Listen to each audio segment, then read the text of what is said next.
their trajectory and what they're building seems like it's been worth it, innit?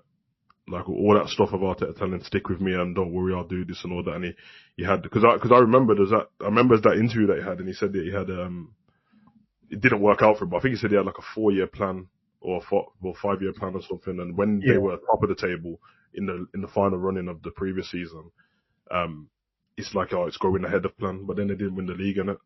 So then it's like, well, you've set that out now. You've let everyone know you had this plan. And the way he broke it down was right as well. Like when he was going season by season, I'm like, oh, that actually makes sense what he's trying to do year on year. But I don't think the Arsenal fans will care. A year out and they've won the Champions League, which is the biggest trophy. And the fact that they're still second and they've been in the title race, not this season as such, but the previous other two, it will give them the impetus to go on the next season. And it's like, okay, when we're offering people contracts or trying to get people in our club, now you can see the fruits of the labour in it, of what I've put in, of what I've implemented. I'm giving young players a chance. The team's young anyway. We've got some of the best players around. Their players are going to be named differently. Saka will be seen different across the world now instead of being Saka from the English league.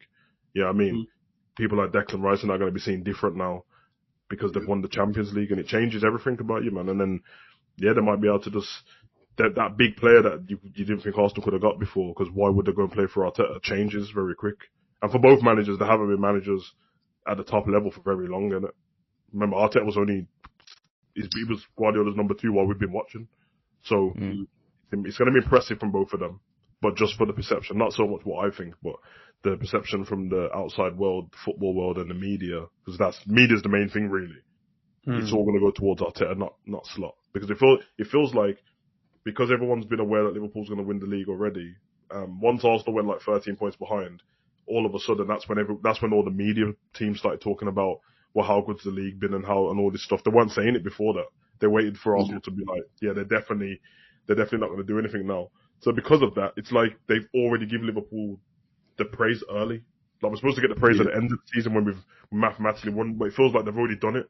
And the praise wasn't even that much. So it's like, it's kind of done for us now, isn't it? Which means it kind of underwhelms what Slot's done.